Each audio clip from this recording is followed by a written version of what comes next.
Good afternoon, dear participants and colleagues. Welcome and thank you for joining us in the special session today. Allow me first to introduce myself. My name is Abdelmanan Mohammed. I am the Regional Coordinator for Science Policy at UNEP, United Nations Environment Program, Regional Office for West Asia, and also member of the task force team of the foresight for UNEP. The topic of afternoon special session is collaborative futures, strategic foresight for sustainable development at world of crisis. When we mention crisis, we refer to the planetary crisis, climate change, biodiversity loss, and pollution. Of course, in addition to other crises in our region. We are joined by distinguished speakers, and we aim to have an interactive discussion today to explore solutions that contribute to the institutional implementation of the strategic foresight in the Arab region. Before proceeding with our discussions, I would like to start with a brief introduction on the concept of strategic foresight.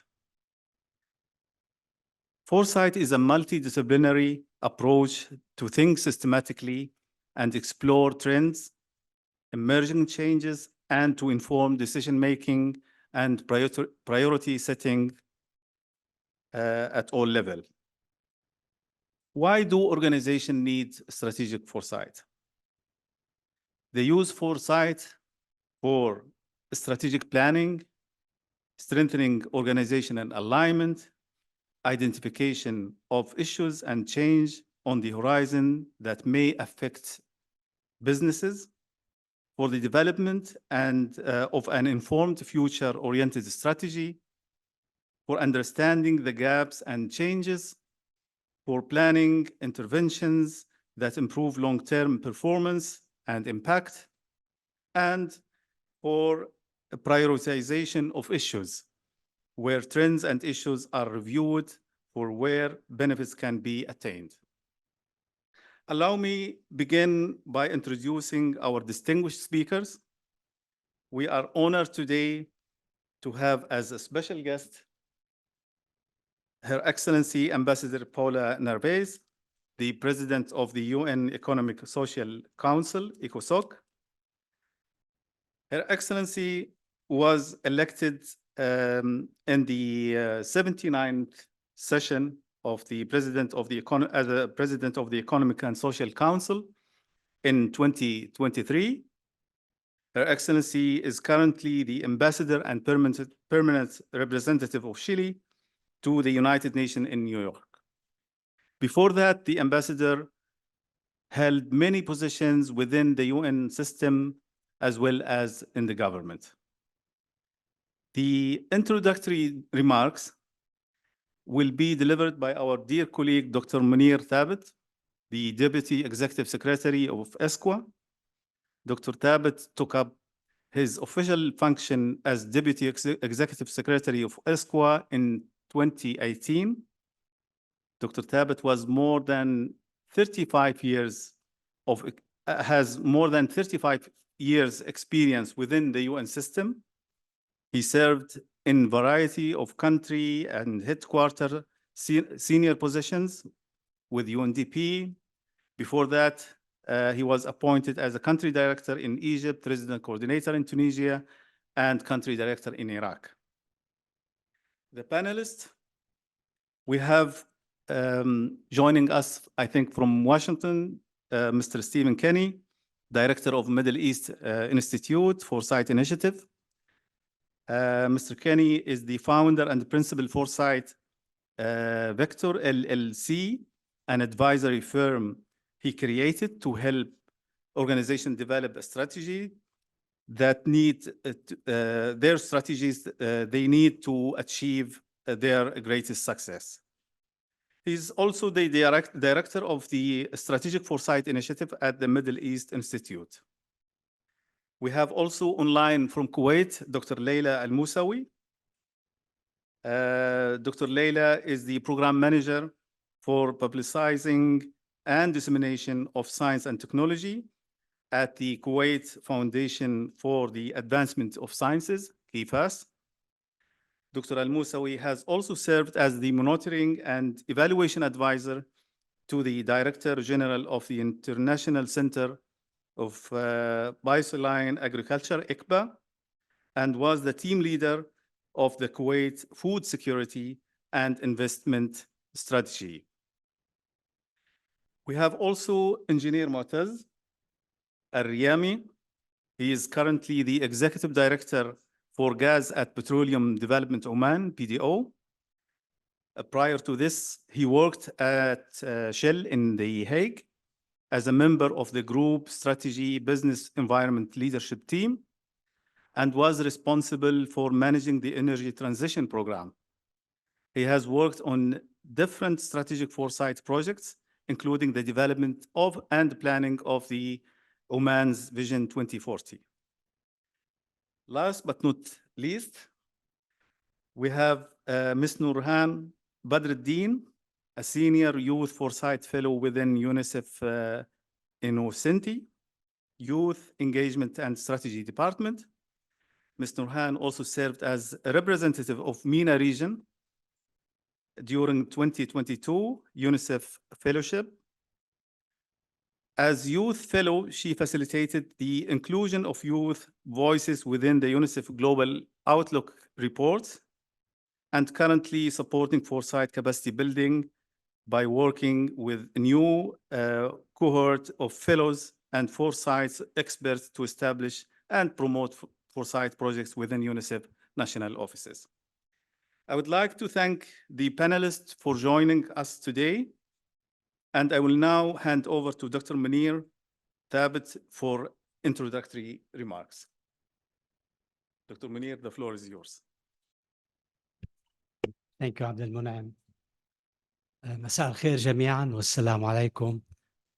أقدر جدا مشاركتكم معنا في هذا الوقت المتأخر من النهار بعد يومين مليئين بالعمل الشاق، وأستسمحكم عذرا لأن أتابع كلمتي الافتتاحية في اللغة الإنجليزية.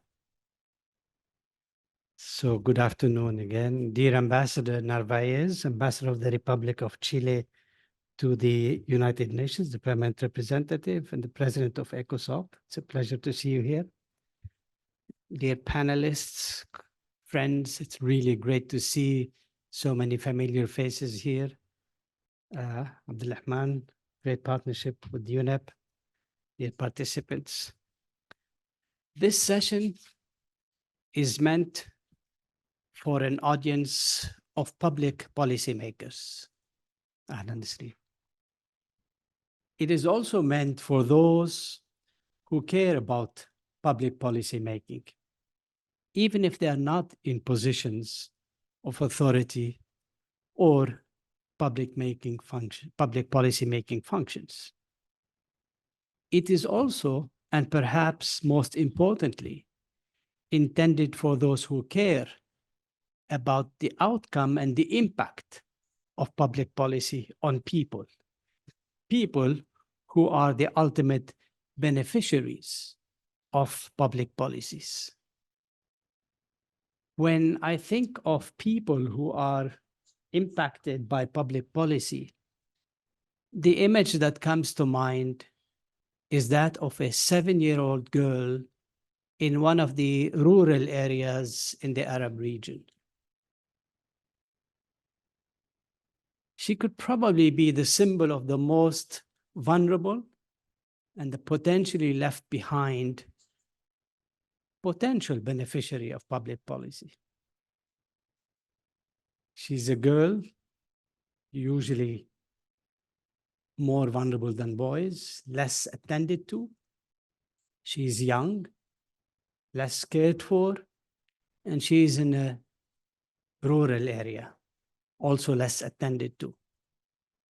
And I think if any policy that is made by any policymaker does not ultimately benefit this girl to lift her up, then we need to re-examine this policy. So public policymakers today are seeing so many complex and multiple crises unfolding around them, for which they do not have necessarily concrete solutions now, or on which they cannot act alone, but must act in concert with other players within the country and outside. Sometimes I wonder how many of these public policy makers today, they would have changed their decisions then and their policies had they known what was coming over the past 20 years. If you had known what was coming, you probably would have changed some of your policies. In the same vein, I am certain that many of them wish they know today what is coming in the future so that they can shape their policies today to optimize the impact of what will unfold in the future, whether they have control on that which will unfold or not. Unfortunately, the future cannot be predicted. It simply cannot be predicted. So the word foresight, استشراف في العربي, is probably the best that we can get to. But there is something that can be done beyond just predicting the future.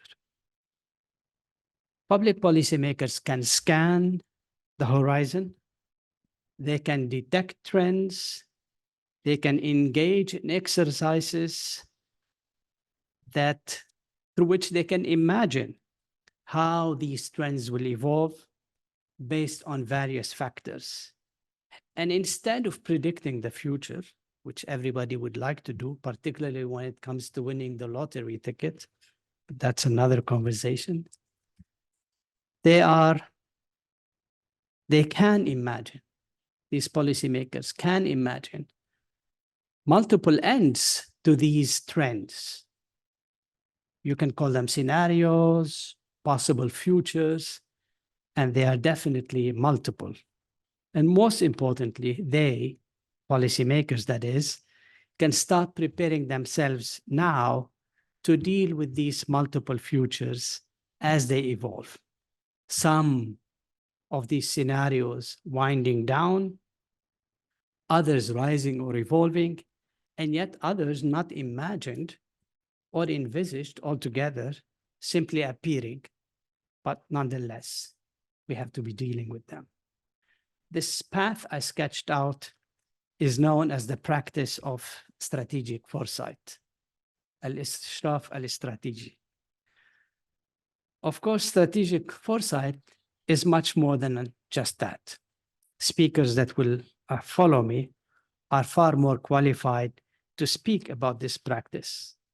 I will only say that in light of the complexity of problems we are facing and the existential threat they pose, we are called upon to use every tool available to us to try and optimize the future outcome for our societies, and preferably to all societies in a harmonized manner amongst us in peace with our planet.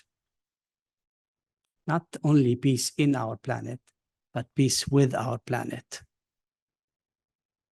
Using strategic foresight is certainly one such tool. So we in ESQA believe in the importance of this tool, and that we are partnering with other agencies who hold the same belief to make it accessible to all of you policymakers. We are developing an online course in Arabic on what is strategic foresight, how to use it, and we hope to have it online for all of you. Of course, we are partnering with UNEP today for this event, the beginning of what I hope is a long and fruitful partnership. We are really lucky to have such an excellent panel. I've heard all of them speak, and they are really exceptional, so we are very lucky to have them. We're also exceptionally lucky to have with us Ambassador Paula Narvaez. As I said, she's now playing the role of the permanent representative of the Republic of Chile to the United Nations in New York. And she's been elected the president of the United Nations Economic and Social Council. As you can imagine, President Narvaez has huge responsibilities. He is very, very busy. So on your behalf, I would like to thank her for allocating the time for this special session. She brings with her a wealth of experience in government, in the UN, and a store of knowledge from her 2 master's degrees, and combines these with a very unique and important human touch that distinguishes her thinking and her actions. Ambassador Narvaez, welcome aboard, and the floor is yours. Thank you. Thank you very much, Munir, for this introduction. Also, Mr. Moderator and fellow panels. Good afternoon, everyone. Thank you so much for this invitation. I really feel honored to be here in Beirut, in Lebanon. It's my first time in this city, and these 3 days that I have been here, I can understand a bit more about its people, its dynamics, and I think it's quite important to have this sense from the field and also to build bridges among regions. I think that our world needs to be together and not separated. We need to listen each other. That is also the role of the United Nations, to be part of a global community, because some of your concerns should be or could be the same concerns in other parts of the world. And also sometimes the solutions can also be shared. So I feel very, very honored and very lucky, if I can say, to be here with you. And regarding the topic that gathering us today, I would like to share with you some thoughts in my capacity as president of the ECOSOC. But also I would like to have some minutes to use my other hat, that is being ambassador of Chile to the United Nations, because I think that this topic is quite interesting also for my national experience. Then I want to share with you a bit. So first, let me tell you that as our world becomes more uncertain, whether it be due to the impacts of climate change, conflict, or economic volatility, countries will need to find ways to make decisions that can adapt to varied and uncertain outcomes. As we endure various types of transformation, we need to be able to plan based on the possibilities, accounting both for immediate needs, but also what our people and planet will need in the coming decades. In January, we ECOSOC, hosted in Chile a special meeting of the Council on the future of work, which conclusions we expected could contribute to the current UN processes, including the Summit of the Future and the Social Summit in 2025. In that meeting, we had the opportunity to count on the participation of the former president of ECOSOC and former Director General of ILO, Juan Somadia, who shared with us some interesting ideas based on his experience. I want also to share with you that I decided to have this special meeting of the Council of the ECOSOC outside New York, in the South, in Santiago, after 75 years or 73 years. One of our former ambassadors, Chilean ambassador, he was also president of the ECOSOC. and he decided to have a meeting of the council in Santiago. So I said, well, let's do the same. I mean, it's necessary to have in mind that we belong to a history. And this is very well related with this topic today. We are part of a continuum. We are not here today from scratch. So it's so important also to honor our history. So we had that meeting in Santiago, and we had in January, and the environment of the conversation, the atmosphere of the conversation was a totally different one than those that we have in New York. I'm not saying that the conversations in New York are not good. I'm just saying that for being in a different atmosphere and a scenario, we were able to listen each other and to have more time to address one topic, the future of work, the future of decent work. And it's very well related with the theme of development and sustainable development. And Juan Somadia, another former ambassador of Chile to the United Nations, and also with this UN position, he was also in the past president of the ECOSOC. And that day in Santiago in January, he mentioned that at least there are two ways to approach the future. One is trying to predict the future and adapting to it. The other is to invent the future. And essentially, it is what the United Nations is for. So that's the role that we have in our hands. Invent the future that we want. We have to decide who are we. And the we should be inclusive, diverse, just, equal. Not the future for few, but the future for many. So our responsibility is to think about what the future should be and act accordingly. The summit of the future should be a way to invent the future we want. I think that the summit of the future is not this rhetoric. We have to rethink. We have to rethink the multilateral system and most of the content that we are dealing with in the United Nations today. The special meeting of ECOSOC on the future of work, the participants in that occasion called on countries to move away from just addressing market failures and toward advancing systemic change. At its essence, it was a call for us to think differently, to achieve sustainable development.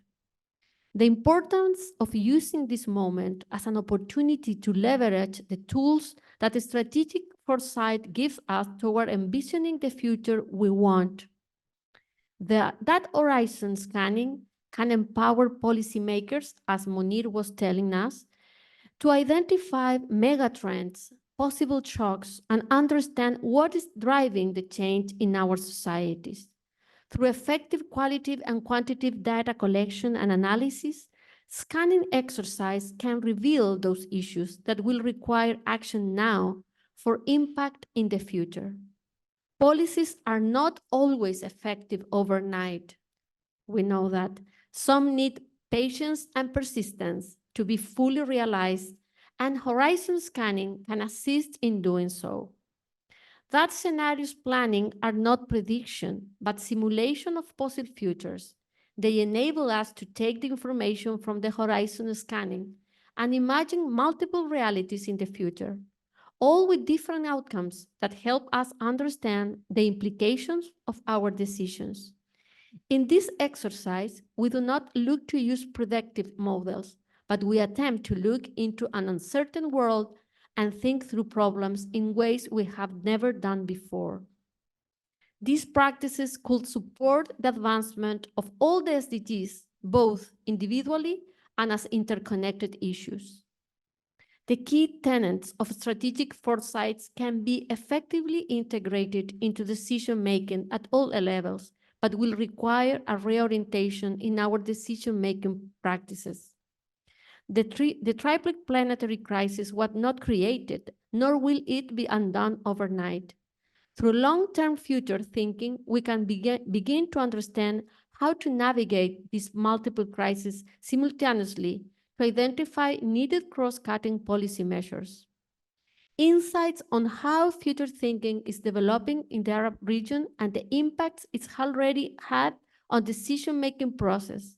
We should invite thinkers to share how the growing digital space in the Arab region can support strategic foresight practices.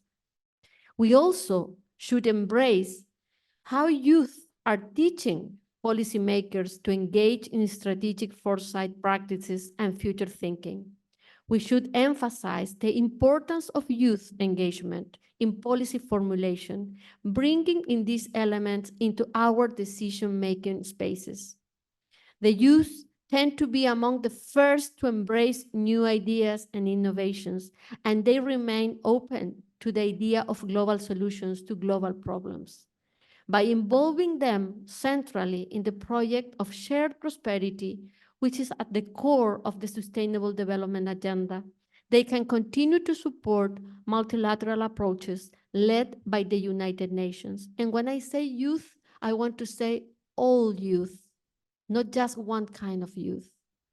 Women, girls, adolescents, indigenous youth, people belonging to different backgrounds. So important, intersectionality. I think that's a word that not always is well received, but I think that we need to analyze more, to discuss more the concept of intersectionality as well. We should remind that preparation for the 2024 high-level political forum are underway, so we have an opportunity. As countries prepare to review progress on the SDGs, strategic foresight can help identifying a path forward toward achieving the SDGs. So we also have that context ahead. The Summit and Pact of the Future are the perfect opportunity to chart our paradigm of thought, to look ahead and make decisions based on different visions which get us closer to achieving sustainable development. The future of thinking and strategic foresight continue to evolve. Our institutions should commit to an openness to using these tools to improve long-term decision-making. While it will take time to implement these new ways of decision-making, during these times of crisis, a different paradigm of innovative thinking can push us to find solutions as we continue in our pursuit of sustainable development. We cannot abandon an ethical and justice horizon to face these new challenges. Fair access to technology and digital literacy, as we mentioned yesterday, are essential to ensure that everyone can participate in the new digital economy. Nor can we allow humanity to remain at the service of innovation. Technological innovation must be at the service of humanity, creating fairer societies that are prepared for the multiple challenges of technology. As we prepare for the Summit of the Future, the review of the high-level political forum and ECOSOC, and a possible World Social Summit in 2025, we must reflect on what actions are needed to have a transformative impact. There is no ambition too great when it comes to the future of humanity. The ECOSOC is the United Nations central platform for reflection, debate, and innovative thinking on sustainable development. Through my ECOSOC presidency, we have utilized the 2 special meetings to focus on topics of the future, including the future of work and the effects of artificial intelligence. The first special meeting and the upcoming meeting on AI serve as an opportunity to contemplate the necessary actions for creating a profound and transformative effect. We should recognize that we have created new technologies, but we have left unscathed old walls of exclusions and injustice. We must break down existing barriers for women, youth, older workers, people with disabilities, low-skilled workers, and immigrants to fully and equally participate in governance, policymaking, and decision-making processes. We should emphasize that we must advance in the construction of a care society, which requires transforming the power relations that underlie the sexual division of labor, ending the culture of privilege, and guaranteeing women's economic, physical, and political autonomy. Gender equality requires that state and private institutions make an effort to rebalance care and domestic tasks within family groups, eliminate gender disparities in education, and reduce social and political barriers to women's participation in the labor market and the society as a whole. And of course, a life free of violence for women and girls. Now, I would like to share very briefly an experience. I would take my hat of ECOSOC presidency off and talk a bit from my national capacity, and just to share about the necessity to take into consideration the foresight strategy planning. In my country in 2019, we had an important social unrest. My country is a very Pacific country. It's a country in South America.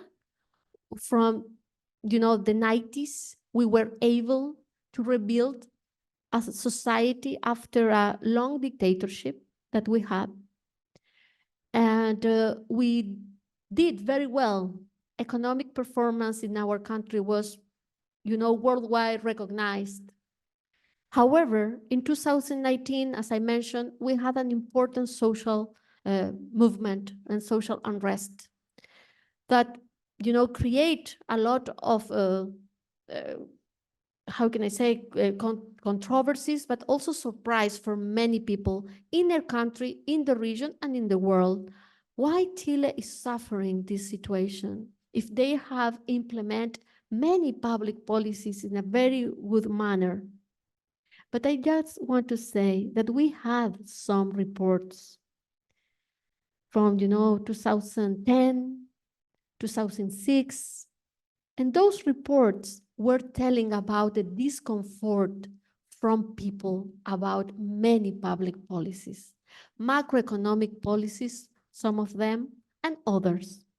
And those reports come from the UN system. And I think that we need to recognize, because I'm representative of my country, maybe I should say just positive things, but it's not the way to improve. I think the only way to improve is recognizing our problems. If not, people will tell you. And in our case, people told us. And I say told us because I have been part of, the government. So that's why I'm putting in that position, not as a citizen, as a, civil servant or as a political authority. And it was so important to understand after that we had some signals that were telling us that these things can, may happen. And it was in that way. So I think that we should clearly use these tools also to shape the future that we want. Thank you very much.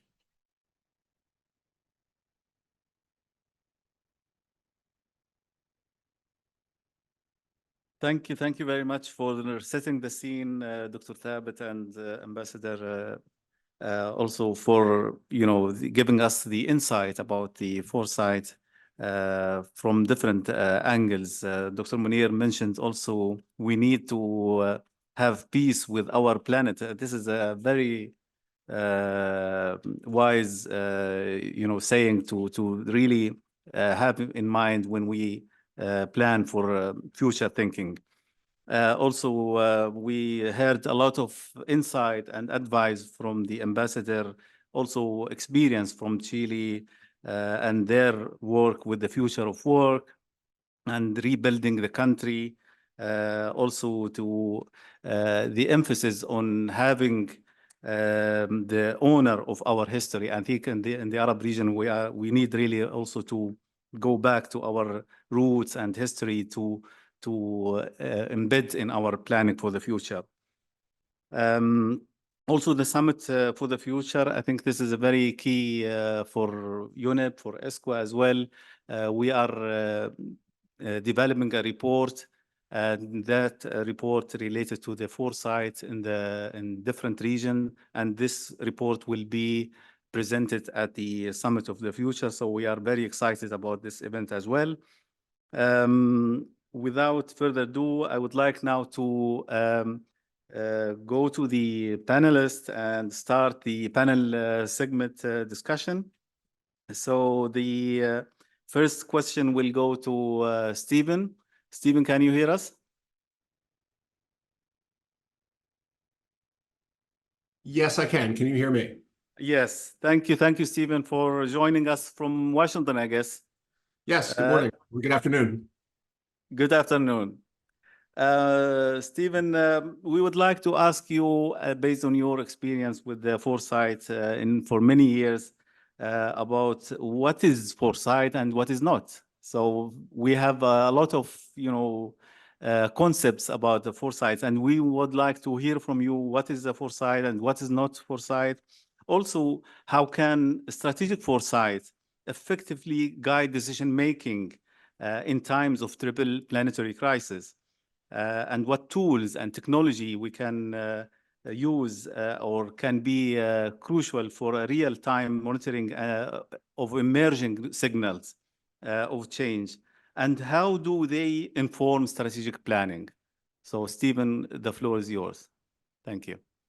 Well, thank you very much. And it's a pleasure and an honor to be here, Madam Ambassador and Munir, Mr. Moderator, my fellow panelists. It's a pleasure. There are, in my experience, there are a number of ways that strategic foresight is understood. I think of it and I practice it as a very structured way of using ideas and projections about the future to anticipate and to better prepare for change. And as I kind of answer your question, I think I'm going to affirm and reinforce a lot of what we've already heard and hopefully add some additional depth and color to that. So there are three words in what I just said that to me are really kind of the essence of what strategic foresight is. The first is structured, which I think is pretty straightforward. There's a great deal of rigor that goes into this work. We are not making this up.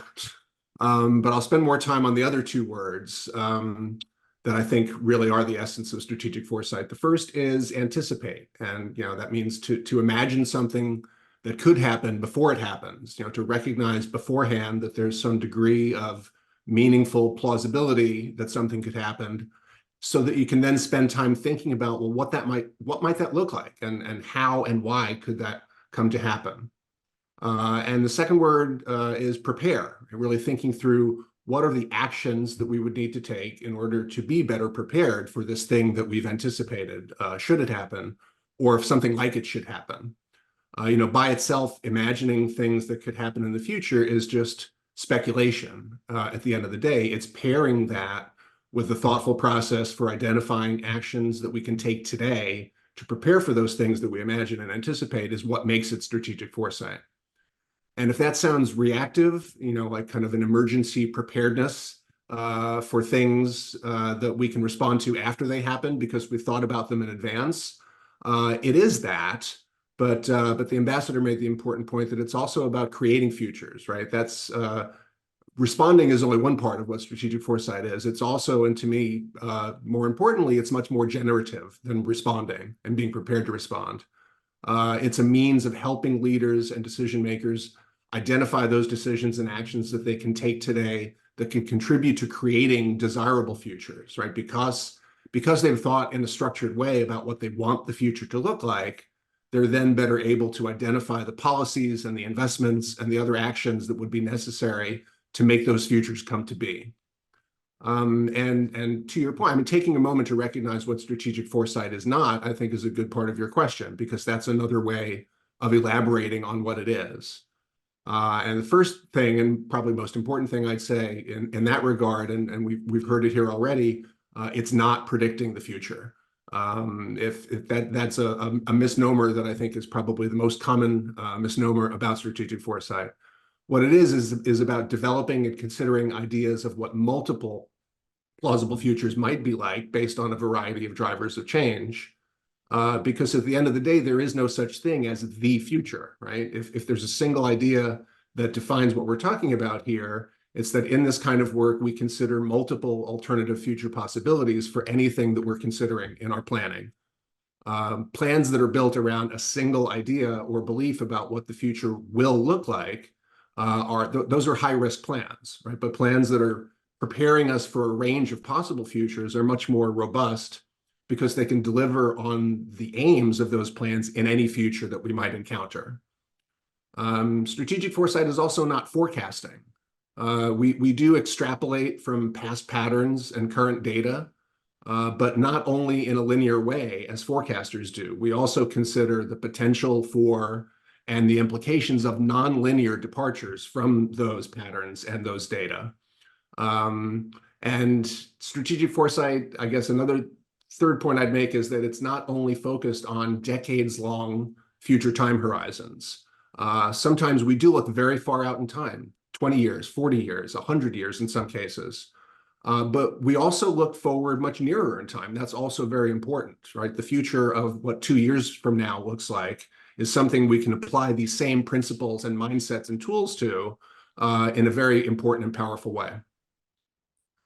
Another part of the question you asked is how can strategic foresight help guide decision makings in the time of crisis that we're in today? And I think what I'd say most importantly about that is that the crisis we're living in exists because of a multiplicity of factors that are interrelated with one another in very particular ways historically and today. And it's factors like how we manage our economies, how we build our cities, how we empower or disempower people intentionally or unintentionally, and many other factors. And strategic foresight creates kind of a laboratory in which leaders can consider the interrelationships among the many root cause factors that are contributing to the crisis, and then experiment with novel ideas for addressing the root causes and for intervening in those places where those interrelationships are creating complex kind of wicked problems. We can think through, well, what if these factors influenced one another in a different way than they do today? Or what if we introduced particular kinds of policies or other actions that made those factors influence one another in different ways? What might those outcomes be? What might they look like? So that we can then identify the actions that will lead us to those better outcomes. With respect to the last part of your question, sort of tools and methods that are important in strategic foresight, and particularly for identifying emerging signals of change, I think what I'd point to there, rather than getting into kind of a methodological conversation, what I'd point to there is it's what I was just talking about, looking at those interconnections between trends that are happening around us. Studying trends in isolation from one another is analysis. It's what subject matter experts in an individual discipline or an individual ministry do, and that's essential. It's absolutely essential. But considering trends in relation to one another and making informed judgments about how they might evolve and about the different potential ways that they could relate to each other differently in the future, that's how we identify emerging signals of change. We see something different happening in the intersections there, and that tells us that there is something to pay attention to. And that's strategic foresight. And I guess in closing, I mean, one other thing that I'd point to with respect to tools and methods, and I point to it only because it's especially relevant in talking about strategic foresight in the context of this conference. And I say that because it was actually created in the sustainable development community. And that's an idea called backcasting. We know that forecasting is kind of standing in the present and projecting forward to whatever the data suggests must happen in that sort of linear extrapolation. Backcasting kind of turns that on its head, and it's the idea of imagining a very rich picture of a desirable future and methodically thinking our way backwards in time kind of doing a backwards extrapolation through the actions and the decisions and the events that had to happen to create that desirable future, that had to happen to make it possible. And pioneers in the sustainable development community decades ago recognized that it's difficult to identify what steps are needed to make that objective a reality if we don't have a vivid mental model of what sustainable development looks like. And they created this method of describing those sustainable development futures and working backwards from those futures to the present to be able to say, we need to have these things happen. We need to have these actions taken in order to get to what we now understand sustainable development to look like. It's a very powerful approach that I think is, should be an important part of the work we do, that all of us do, that everyone at this conference is so committed to doing to help address the planetary crisis. So let me, I know our other panelists will have other perspectives on this, so let me take the time and stop here, and thank you. Thank you, Stephen. This is really very interesting and very insightful for everyone in this room. So thank you for discussing the strategic foresights and also giving us some, tools and insights about how to use the foresight and what is a foresight and what is not a foresight. I think this is very helpful for the discussion today. Now we will move to Kuwait. Dr. Leila, can you hear us? Yes, I can hear you. Hello? Yes. I don't know if you have video also, Dr. Leila. We would like to see you. Okay. Okay. So, okay, very good. It's always nice to see you. Thank you. Okay. Dr. Leila, thank you for joining us from Kuwait. I know it's late time in Kuwait, and we would like to hear from you how can institutions like KIFAS integrate and institutionalize strategic foresight and horizon scanning for sustained impact. Dr. Leila, the floor is yours. Thank you for inviting me, and ladies and gentlemen, it's both my privilege and honor to address you today on behalf of Kuwait Foundation for the Advancement of Sciences. Maybe I'll talk a bit about KIFAS and what KIFAS is. The Kuwait Foundation for the Advancement of Sciences, or KIFAS, is a private non-profit organization. It was established in 1976 in line with the profound vision of the late Emir Sheikh Jaber Al-Ahmed Al-Jaber Al-Sabah and the support of the private sector. KIFAS is of a unique governance modality in which the board of directors is chaired by His Highness the Emir of Kuwait, and it is supported and funded by donations from the private sector, voluntary donations from the private sector. For more than 40 years, KIFAS focused its effort towards fostering science, technology, and innovation to address the national priorities and challenges in Kuwait and its community. Our vision at KIFAS is towards a thriving culture of science, technology, and innovation for a sustainable Kuwait. It foresees a future where Kuwait is a world-class hub for cutting-edge research, technological advances, and innovation solutions that contribute to the well-being of the society and the preservation of our planet. Our mission is to stimulate and catalyze, and we always underscore catalyze the advancement of science, technology, and innovation for the benefit of the society, research, and enterprise in Kuwait. We do that through strategic initiatives and collaborative efforts, and by fostering an ecosystem where research, entrepreneurship, and enterprise flourish. We have several strategic pillars. The main 4 pillars are providing research grants, targeting high quality research in national priority areas as set by the national plan. We work on building the researchers' capacity building and research and developing also their soft skills. And we work on developing evidence-based white papers to inform policymaking. The second pillar was devised to develop innovation ecosystem in Kuwait So we have grants and curated initiatives to support technology transfer project and proof of concept pilots. We also work on building the required STI resources and infrastructure in Kuwait because we need an STI fluent human capitals. We do that by grants and again, curated initiatives to channel and enhance the capabilities in the local community and NGOs. The final pillar is really about the institution itself, where we hope we can develop a future-ready organization. We aspire towards an organization that is efficient and sustainable, with high-caliber employee, strong governance, and a collaborative culture that is prepared for the future. The events of the recent years have underscored the inherent uncertainty of what lies ahead. And at CAFAS, we found ourselves moving from a relatively predictable world to one characterized by increased fragility. The disruption brought by COVID pandemic was indeed a wake-up call for us. We suddenly realized the future was not what it used to be. Urging us to fundamentally reassess our methods and reimagine our approaches to create and capture value.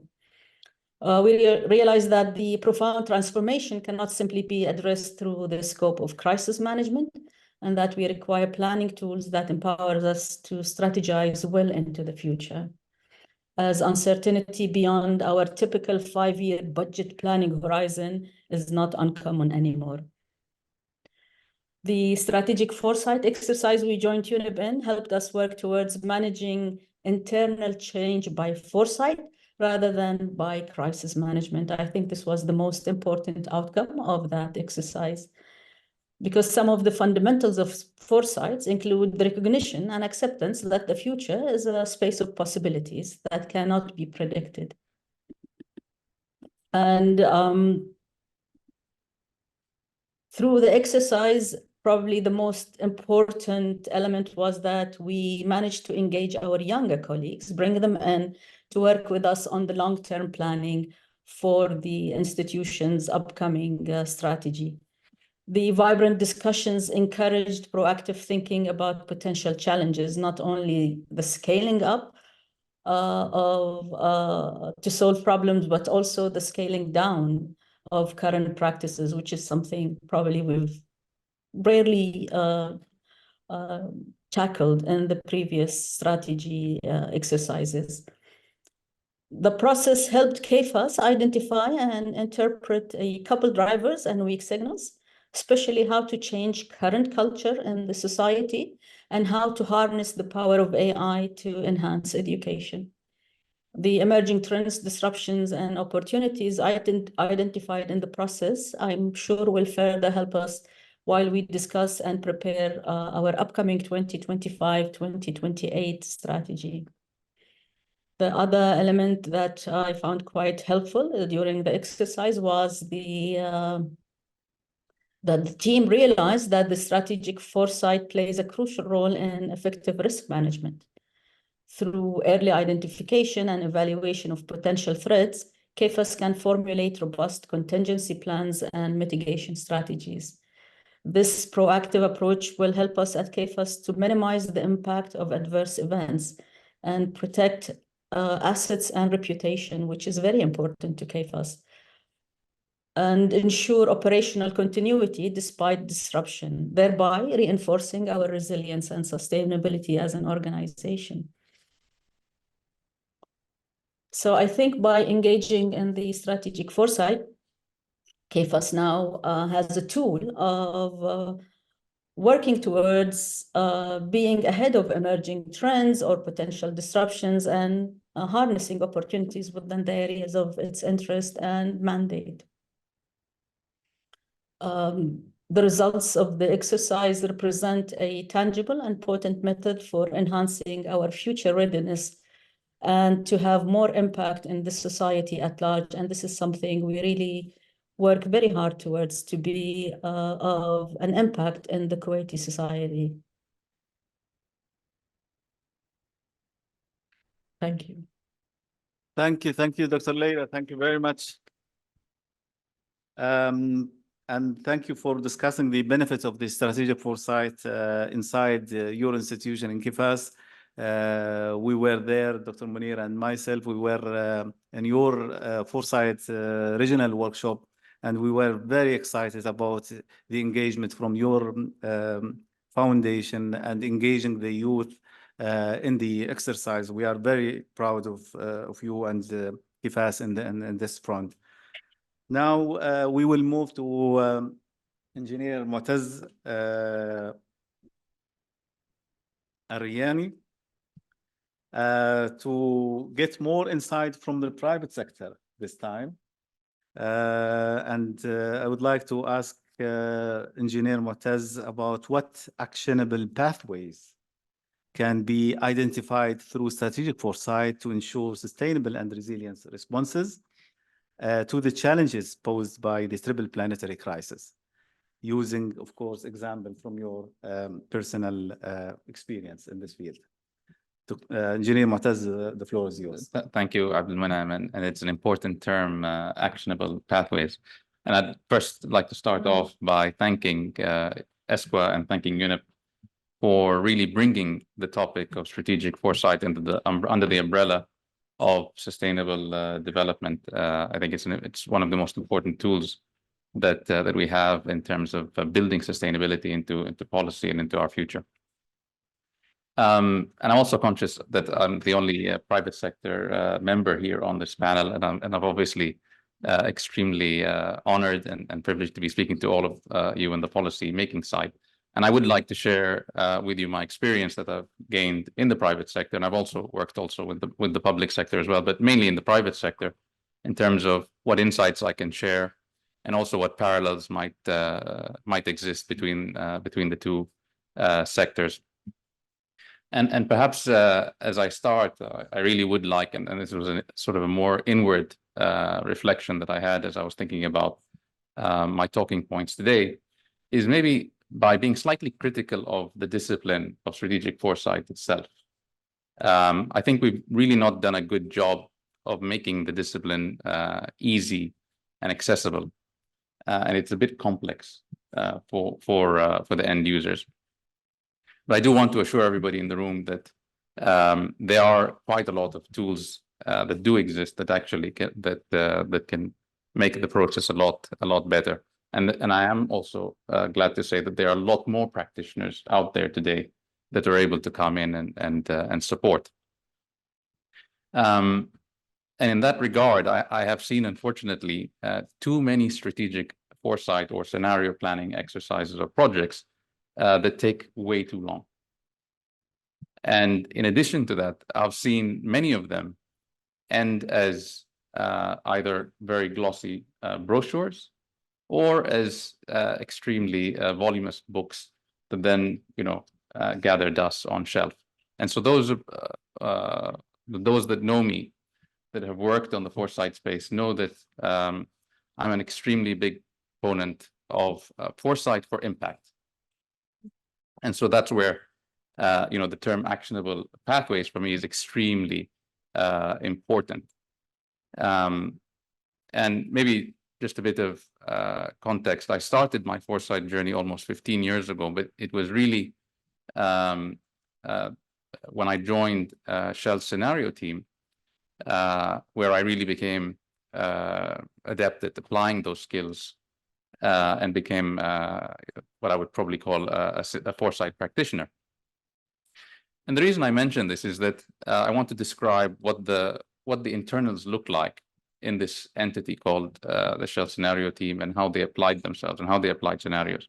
So the first thing that I observed is that the process was very streamlined, was highly simplified, and it was done in 2 to 3 months. So every 2 to 3 months, they'd be churning out a new scenario, which basically means they're exploring a topic that is usually shrouded in uncertainty.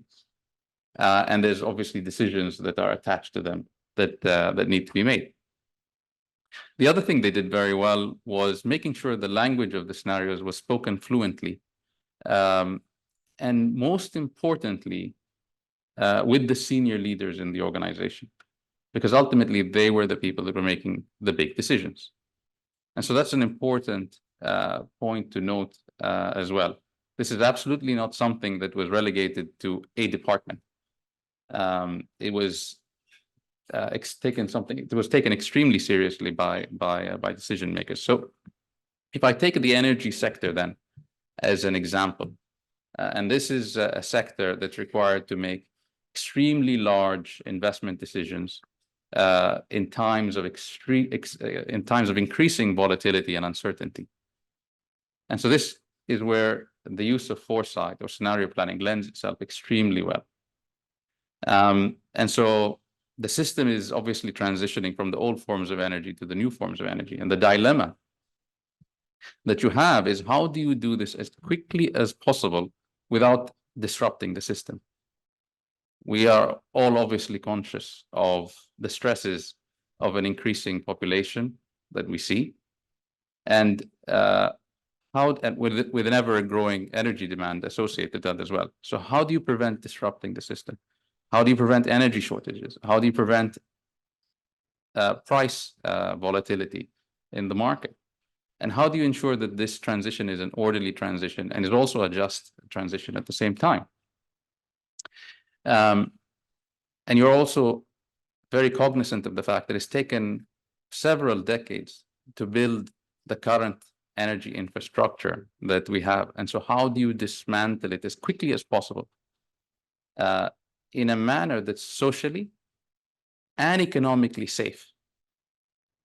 That's an important consideration. So these are all dilemmas. And so developing scenarios and allowing you to frame and bookend what the potential futures look like allows you to capture signals, capture the signposts, and these signposts, whether they are social or whether they are policy signposts, this allows you to move at pace and understand how the sector is evolving.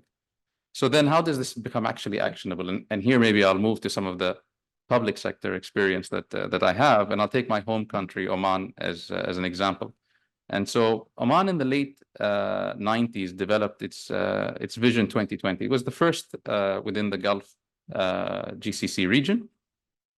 But at that time, and I must say it was quite forward or very progressive at the time, was they also used a set of scenarios to frame the vision. And they wanted to understand, what challenges this vision or what stresses this vision might endure. And so as they approached 2020, having completed the life cycle of that original vision, they obviously developed a new Vision 2040, and again developed scenarios to frame the vision. And that was my opportunity to participate and support them in that exercise of developing the scenarios. So these were called the turning point scenarios, and it looked at how Oman would fare in different possible futures. And while I don't have sufficient time to go into them, but I do want to focus on the actionable pathways that were considered at the time. So one of the things, and maybe it's implicit there, but the utility of foresight and the utility of scenarios, and again lending itself to the term of actionable pathways, is highly participative. So the fact is that you're looking at a system that is integrated. So if you're looking at the energy system, you're absolutely not looking at the energy system in isolation. If you do that, then you've absolutely failed. But you're looking at it in the context of the geopolitical environment. You're looking at it in the context of the climate context. You're looking at it as well from an economic perspective and a social perspective as well. And so for Oman, one of the pathways that we looked at is how do you utilize the energy transition from the perspective of harvesting or generating opportunities from it, or as we just referred to today, actually creating opportunities and futures as well around it. And so the pathway there actually considered, or the actionable pathway there considered, utilizing or transitioning from old forms of energy to new forms of energy. So if you look at Oman's declared strategies. Today, it's developing itself to be a major hub for hydrogen in the region. And that's very much coming off the work that the scenarios looked at in terms of the potential of an accelerated transition into new energy. And I think if you'd allow me, I'll stop there, Maria, just to allow time for questions. I'm sorry, just allow time for questions. Thank you, Motaz. This is very interesting indeed. Thank you, Motaz, for the insights and also for sharing some experience from Oman regarding using the scenarios for building the vision for the country. I think this is a very important model that other countries can follow. I think we listened to the voice of the private sector, to the international community, the UN, public institution, and we cannot conclude the session without hearing or listening to the voice of youth. That's why we have Nurhan with us to talk a little bit about the youth thinking about the foresight. I will leave it to you, Nurhan, to share with us your insight and your experience from the youth perspective for the foresight. The floor is yours. Thanks for inviting me to represent your voices. Sorry. Microphone. Yes. Thanks for inviting me today to represent your voices. Such an honor and responsibility you are putting on my shoulder. And let me start by introduction in Arabic. في البداية وأنا بفكر إزاي هتكلم النهاردة عن التفكير المستقبلي من وجهة نظر الشباب. جاء في دماغي حاجتين أشاركها معاكم. أول حاجة إن أنا لما كنت في مؤتمر دبي للمستقبل دقت طعام من المستقبل. هو كان أكل بيدي نفس طعم الفراخ واللحمة، بس هو مش فراخ ومش لحمة. هو حاجة developed أو اتعملت في معامل في دول أوروبية، لأن زي متوقع في المستقبل إنه عدد المواشي هتقل، فكان لازم يتم استخدام التفكير المستقبلي في حاجة مهمة زي كده. تاني حاجة برضو أنا ما قدرتش إن أنا ما أتكلمش عنها النهاردة، هي مستقبل الأطفال في غزة، وإن هم مش قادرين يفكروا في الحاضر أو في يومهم النهاردة عشان يفكروا في المستقبل. فإن أنا أبقى موجودة النهاردة بينكم وإن أنا أتكلم عن المستقبل من وجهة نظر الشباب في الوطن العربي، ده شيء أنا محظوظة جدا إن أنا أكون بعمله. And now let me proceed in English. So my journey started in foresight with UNDP regional office. It was my first fellowship. It was like carrying a magical ball into my hand to discover the future. It was a journey full of excitement, hopes, and fears too, about my personal future and the future of the Arab region as well.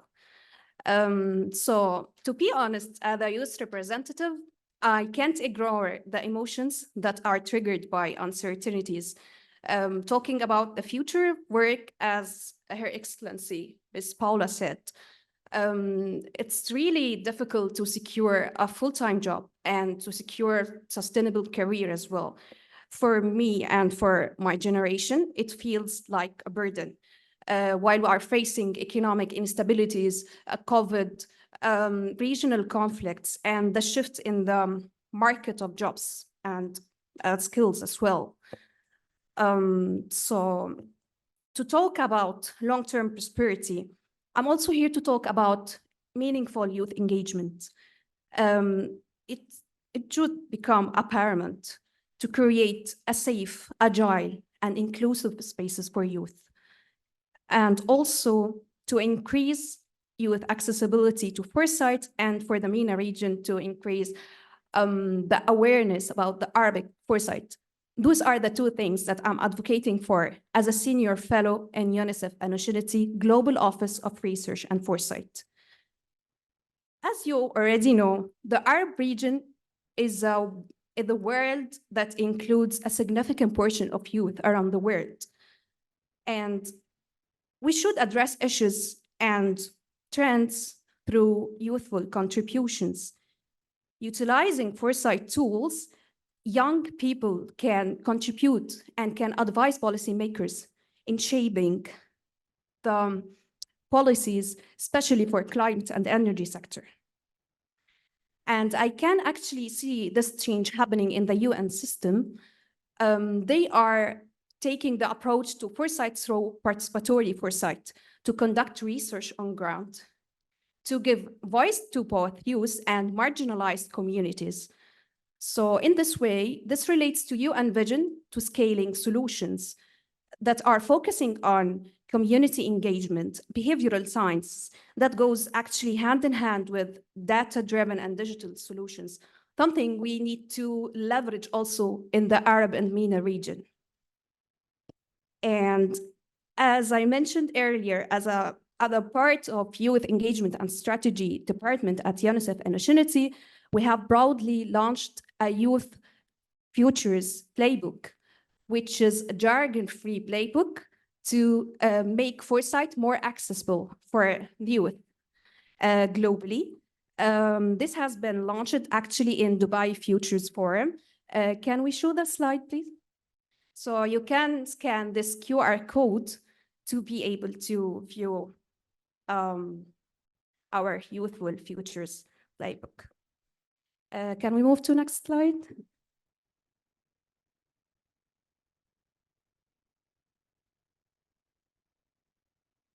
Okay, and second thing that we have been working on is Initiative Youth Foresight Framework.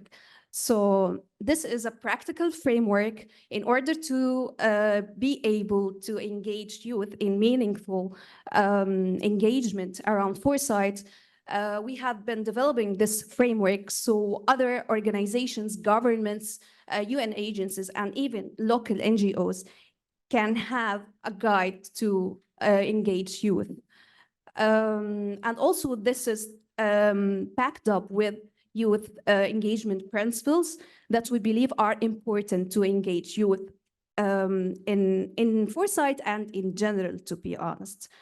Some of the values that I personally relate to are giving ownership to youth. So as we can see today, I'm accountable for representing youth voices, and also we are sharing ownership. So we are opening this space to have a dialogue between public policymakers and private sector as well. Also, second thing that I relate to is the flexibility. To have a diverse group of youth to talk about foresight, it's really challenging, because talking about the complexity that we are facing today and to give this safe space for youth to be able to open up, so you have to be flexible and to empower them. Something we are also working on with a new cohort of fellows that are currently working on developing a national projects with their national offices of UNICEF. So also relating to this experience, I had the privilege to facilitate foresight workshops on both national level and global level. And in both cases, youth were open to explore issues and emerging opportunities despite being faced by a lot of challenges, economic and climate crisis as well. You just have to guide them to be mindful of their current challenges and actually to meet them where they are. And talking specifically about a national experience, so I had also been involved with UNDP Accelerator Lab, and this experience brought a lot of mindful conversations about financial inclusivity, agritourism, and healthy lifestyles. So to end up my intervention, I want to just state this clear message. We need to have more inclusive and safe spaces for youth. And it's not just a matter of learning new foresight tools. We have to bring and empower youth to give enabling environments to let this shift in mindset happen. And one of the ways to do so is actually by bringing diversity, not just master degree or PhD holders. And I wish to see this happening in both public sector and private sector as well. So thank you. Thank you, Nurhan, for sharing your experience and also your insight from the youth perspective, and also sharing with us the needs of the youth, that you need an inclusive and safe space for youth and to meet the youth where they are. I think these are very interesting points you raised in your intervention. I'm afraid that we are running out of time, so maybe we can open the floor for 3 questions, if you allow me, and then we can conclude the session. 1, 2, 1, 2, 3. Okay, we start with the lady, please. Dr. Omar. Okay, 4. So please, Thank you very much. introduce yourself, please. And Okay, your I'll introduce organization. myself. Thank Thank you very much. My name is Nisreen Laham. Actually, I have 2 hats. I here at ESQA premises this morning to attend another meeting in this room as an expert on agri-food systems transformation. But I'm very lucky and happy to be here now with this meeting, as foresight is my passion, being working with foresight from 2006 at the Egyptian cabinet as executive manager for Center for Future Studies. Then I have initiated the Future Studies Forum for Africa and Middle East as a platform with futurists from both continents to connect Africa and Sub-Saharan Africa with North Africa, what we call One Africa, with the Middle East through foresight, and to explore what each continent can give to provide to the other continents. So we have this platform of futurists. We have been doing some horizon scanning for North Africa and looking for weak signals, what we call in foresight weak signals, to have this vision, what will happen in the future, to prepare for decisions in the present. What we developed and what I like to share or provide for this initiative by ESQA, which I highly appreciate, embedding foresight maybe as a cross-cutting sector or cross-cutting tools or in all departments. We have developed a glossary in Arabic for foresight terms, not just the term, but what does it mean, what examples we have in Arabic, because there's a very lack of information in Arabic for this discipline. Also, we have translated the UNESCO book, Transforming the Future, Anticipation for the 21st Century. Me personally, I was the translator for this book, and it is online, but it's not well informed there. This not mainstreamed all over the region. So this is an invitation to get benefit of these publications we have. And this is an invitation also that we can provide any support for this initiative we are going for as an online course or embedding this discipline of foresight. Another just quickly, one point to mention that we have to benefit from foresight as methodologies, as tools, not only scenarios. It's not just scenario planning, it's Delphi techniques, for example, Delphi policies, what impacts and trade-offs of policies the decision-making can be aware of, and then he will decide what decision he will take. But we have this vision of multiple futures, and we don't say future, by the way, we have futures studies forum, so it's multiple futures. We don't even say future, it's futures. We have multiple futures. Thank you. So this is in short, and I'm ready to cooperate with you and any platform. Thank you very much, and thanks to Mr. Munir Thabit for this invitation. Thank you very much for your intervention. Dr. Muna, please. شكرا. السلام عليكم ورحمة الله. الدكتورة مها الراوي، مدير عام دائرة التنمية البشرية في وزارة التخطيط العراقية. حقيقة الموضوع مهم جدا وشيق جدا، وجاء في وقت من أحوج الأوقات إلى مثل هذه المواضيع، خاصة نحن في وزارة التخطيط من بين مهامنا هي إجراء دراسات استشرافية لإعداد السياسات والخطط في مجالات التنمية الاقتصادية والاجتماعية كافة. أنا حقيقة عجبني النموذج اللي استعرضته نورهان، وخاصة الجزء الأخير من هذا النموذج الخامس اللي كان so what، يعني يا ريت لو كنا نعرف كيف يتم تطبيق هذا النموذج لتفعيل دور الشباب في الاستشراف الاستراتيجي. عندي سؤال يعني يمكن إلى نورهان أو أحد الأساتذة. نحن نتكلم عن الاستشراف الاستراتيجي ولأركز على استشراف سوق العمل. ذكرتوا حضراتكم مفاهيم الذكاء الاصطناعي، الابتكار، دعم الابتكار. أكيد حضراتكم تعرفون أنه في بعض الأحيان يتم التخوف من خل أسميه التمادي في تطبيقات الذكاء الاصطناعي في بعض الصناعات والوظائف، لأن هذا أكيد راح ينقلنا إلى خسارة العديد من الوظائف واندثارها وخروجها وخسارة الشباب لفرص عملهم، خاصة الشباب من ذوي المهارات التقنية البسيطة أو المتدنية. هذا يتطلب حوكمة الذكاء الاصطناعي. قد يكون له جانب سلبي آخر ألا وهو تقويض الابتكار. كيف سيمكن من خلال الاستشراف الاستراتيجي الموازنة بين الاثنين؟ هل سنذهب تجاه التمادي مرة أخرى، وركز على هذا المصطلح، في تطبيقات الذكاء الاصطناعي في سوق العمل، أم نذهب إلى موضوع حوكمة الذكاء الاصطناعي؟ وكيف سنوفق في تعزيز الابتكار وليس تقويض الابتكار؟ ماذا سيكون دور الشباب في هذا الموضوع؟ شكرا. شكرا. حنعطي المجال نورهان تجاوب، بس خلينا ناخذ السؤالين الثانيين. The two questions, please. وارث ميحة، رئيس معهد طريق الحريري للدراسات والأبحاث كونفوشيوس لبنان.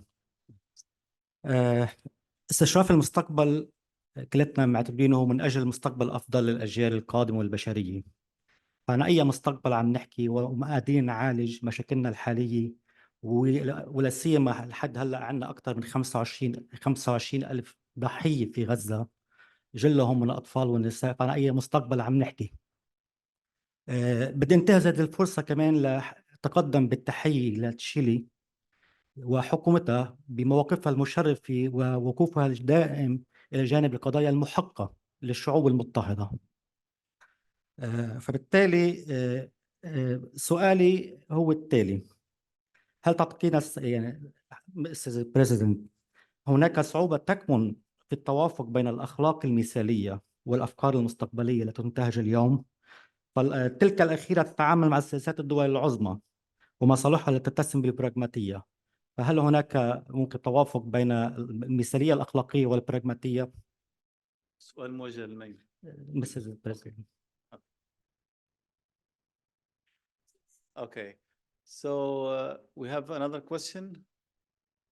Fourth question or only 3 questions? Okay. You have a question? Please. Marco Schäfer from ESQA Social Protection Section. Maybe a question to Stephen Kenny. As ESQA, we support member states, not just on the regional level, but also at the country level, with at times very much hands-on support. And our member states, at times they have very concrete questions to us. And the question that comes frequently up now is how, going forward, we can change our planning, specifically our budget planning, in a more, let's say, foresight fashion. Yeah, we are used to this more in pensions with actuarial studies and so on, and that's already used and well established. But the discussion moves now forward. How can we predict or plan our budgets or member states' budgets more forward-looking? And just to give an example, unemployment, labor markets have been mentioned. These are very concrete questions, and they have very concrete, let's say, budget implications. Member states frequently plan their budget, let's say, ad hoc or more on an input on what's available. What can we do with that? Going forward, we need to do the switch. What do we see in terms of need coming up, and how can strategic foresight help on that? Thank you. Thank you for the question. Okay, now we will give the floor to the panelists to answer. Nurhan first, please.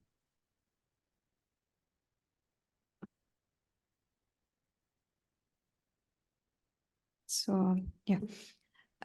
Actually, this is a question that brings a lot of discussions internally inside UNICEF and Infinity, because what we are doing to bring the so what is the most challenging part, and the most part that we want to bring on ground, right? So my journey with Initiative started by being a fellow in 2022, where we were lucky enough to launch the youth book that I mentioned earlier. And in 2023, we brought a new cohort of fellows from different countries around the world. And actually, some of them are from Arabic countries, from Egypt and Algeria specifically. And we have been going with them through a journey of capacity building, which includes learning foresight tools and also developing other soft skills for those young fellows. And together with foresight experts, we are also developing a game to facilitate foresight. So choosing this gaming approach is actually the way I learned foresight. It brings a lot of engagement from youth and from the community in general. And also, whatever tool we are introducing to the new cohort of fellows, we always ask them to bring the so what, to bring this agency. So we are not just giving space to brainstorm like ideal solutions or to talk just about imaginations. We also bring them on ground. So what we can do now. And what we believe is the most crucial thing that youth can bring is advocacy. That's why I'm here today to talk about foresight tools and youth engagement, and each one of us in whatever space, like even with our family and friends, we are trying to talk about foresight and to talk about the youth energy that they can bring to create the so what on ground. And in the upcoming months, the new cohort of fellows are actually implementing what they are learning in their national offices. So we are bringing more accessibility. So it's not just a work conducted on the global level. No, it's connected to what's happening on ground on national levels. And actually, I'm thankful for UNICEF because this was one of the things that I wished to see earlier in 2022, because our work was done on the global level only. So now we are bringing it to national levels. Thank you, Nurhan, for answering the question. Now we move to Her Excellency to answer the difficult question, I guess. Thank you so much for the question, even when it's a difficult one. Of course, I don't have one answer for that question. We can't build together a good answer, but I can contribute with a reflection. I think that, of course, strengthened multilateralism is always the answer. And I know that may sound a bit rhetoric, but it's the instrument that we have at the end of the day to deal with power relations in the world. So use the spaces that we have in the multilateral sphere, I think is fundamental. It is important for all those organizations, for instance, that have the ECOSOC status to be present in the discussions in the different conference and summit in New York or abroad. I really honored those spaces. I can't,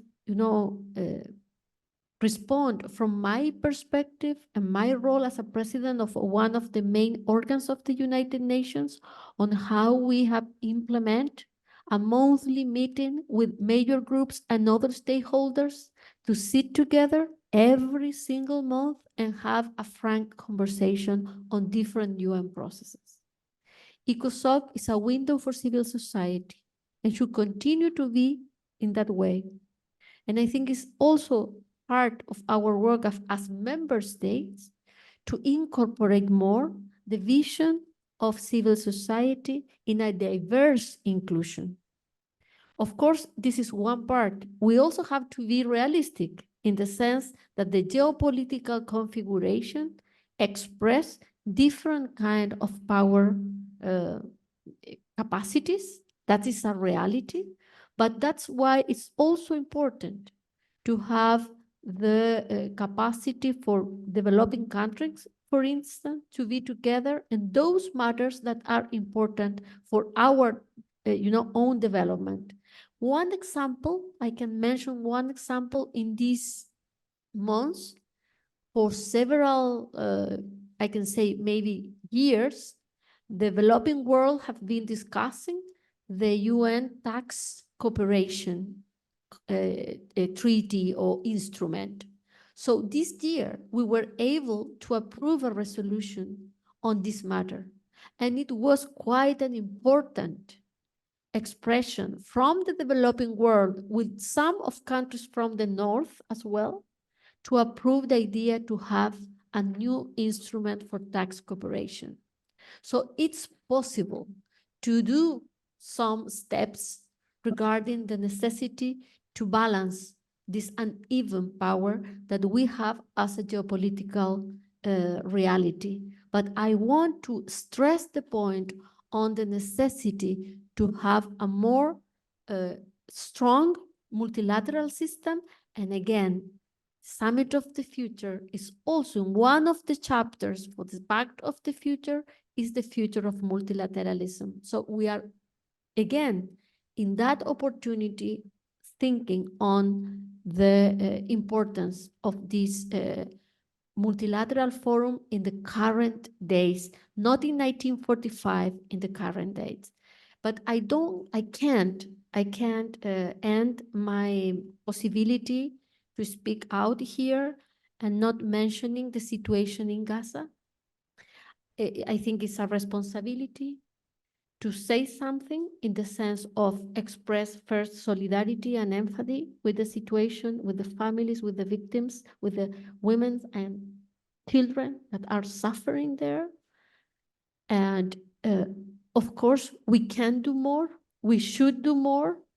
And one of the things that we have when we are, at least we have like a space to speak out is to use that space to say that this can be in that way. It can continue this situation. We should stop this situation. And violence is never is the answer. Never is the answer. In the micro situation and macro situation, violence is not the response. Thank you very much. Thank you, Your Excellency. Okay, now we move to Stephen for the last question. And Stephen, if I may ask you also to share with us a takeaway message once you finish with the answer that you received. And also we will go to the other panelists for asking them also to share with us a takeaway message before we conclude the session. Thank you. Absolutely. Thank you. Happy to. And thank you for the question. What I heard the question is, how can we bring more of a kind of a foresight approach into things like kind of nearer term, more concrete things like budget planning, and using the example of planning for how we deal with unemployment in a given country, for instance. And I'd say a few things about that.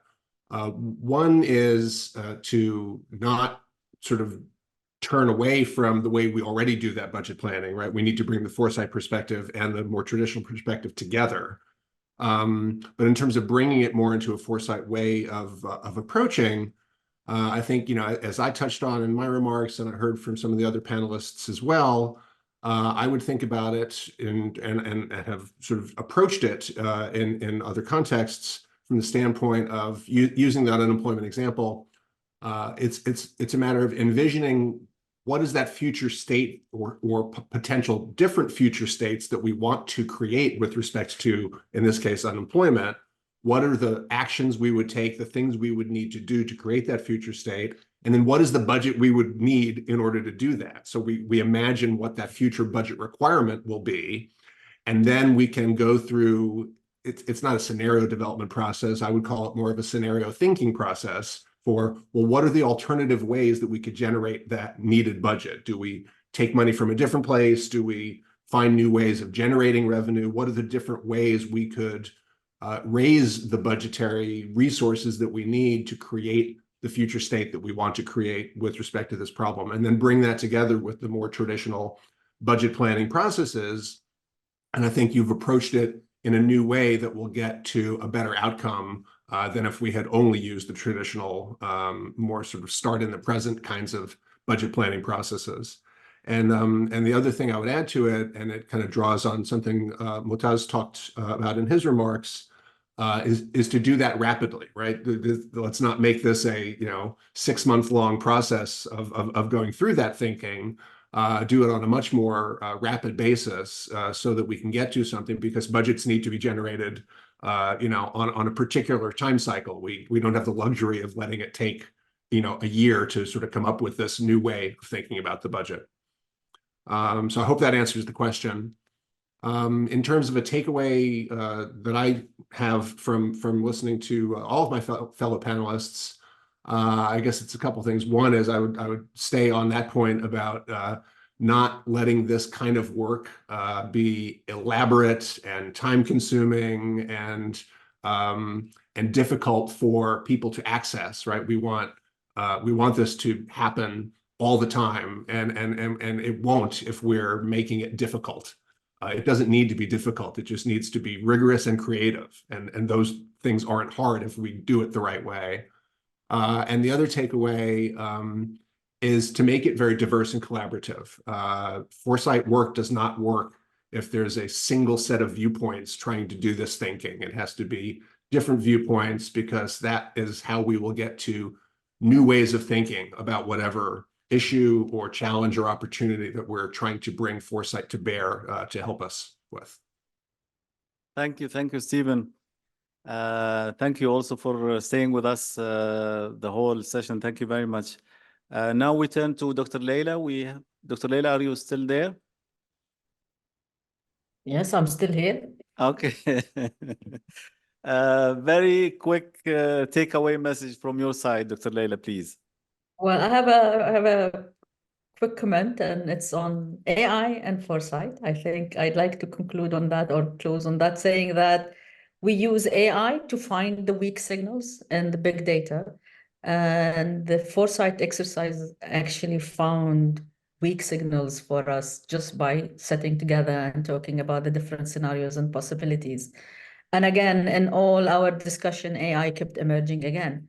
So AI is developing, it's developing fast, and we need really to harness that tool.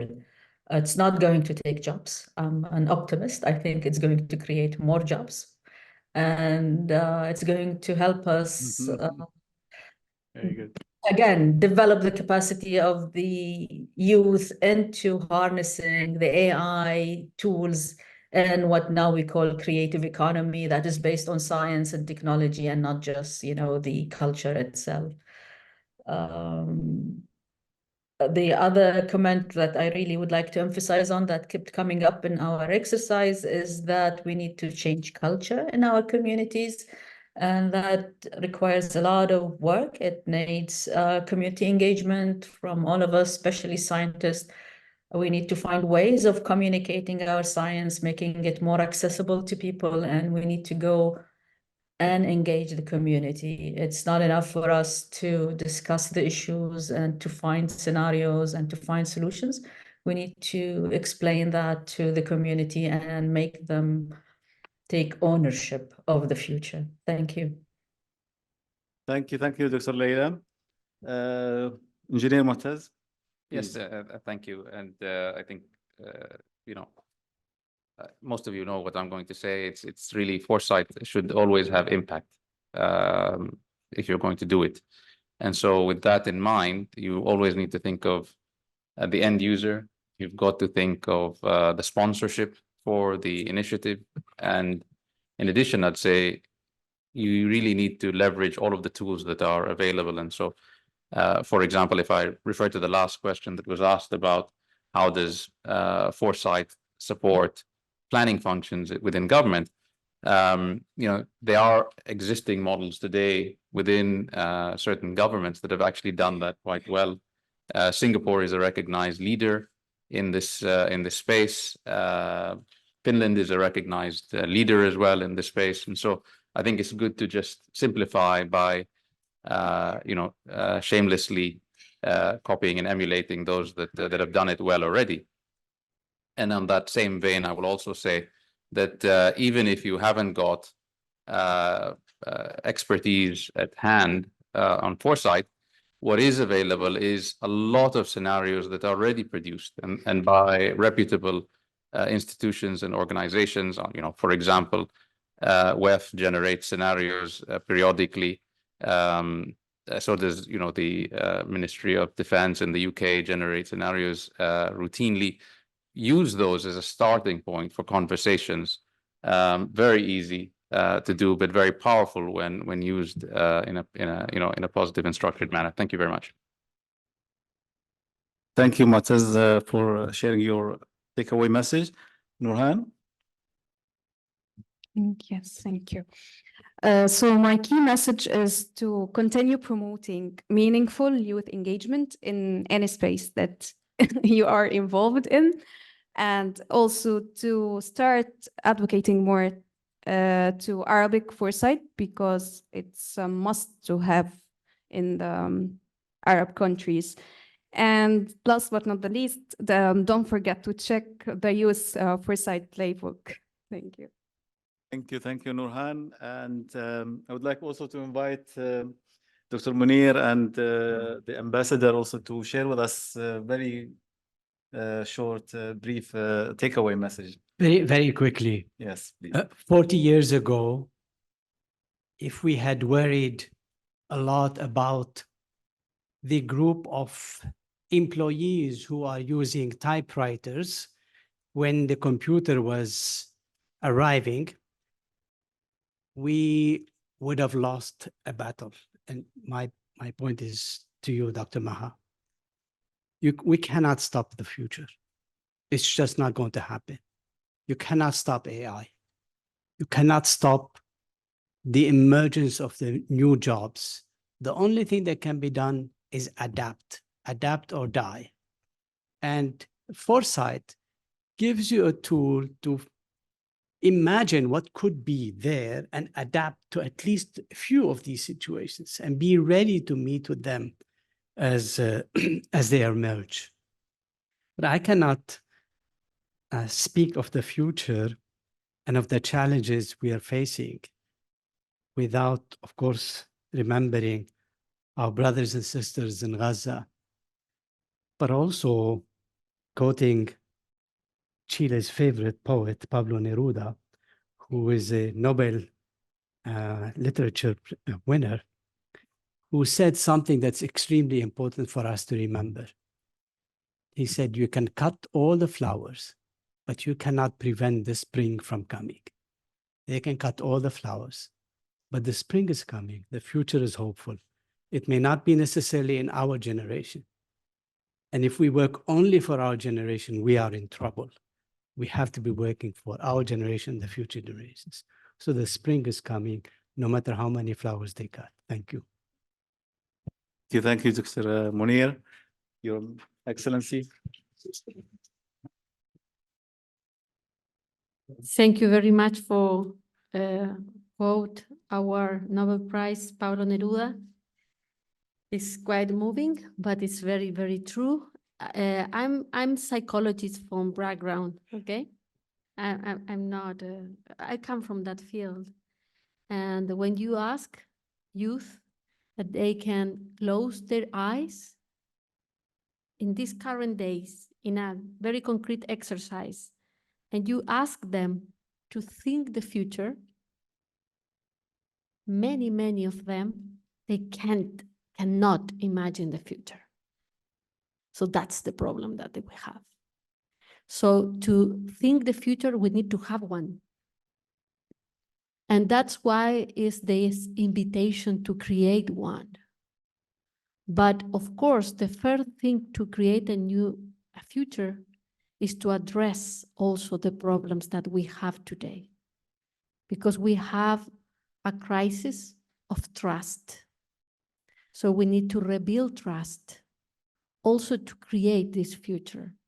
And one way, very concrete, also to create trust and allow me to be very concrete, is to use the knowledge that we have, is to use the tools that we have and apply them. This regional commission has outstanding instruments to work with governments and create better public policies. He was asking about budgets and how we can also recommend member states to address some issues. Well, this regional commission has an important tool to do so. So that's also important in order to build trust, to show how the UN system is very useful in helping countries, UNICEF, UNDP, this regional commission, UNEP, and other agencies, very concrete, to also believe again in the multilateral system and build trust from there. Thank you very much. So with that, I would like to thank everyone who participated and engaged in this interactive discussion. It was very, very interesting, I have to say. I would like also to thank the interpretation for their excellent job as usual. Also, ESQA team and UNEP team, the support staff who was really working very hard on developing this session. And with that, thank you very much and hope to see you in another interactive session very soon. Thank you.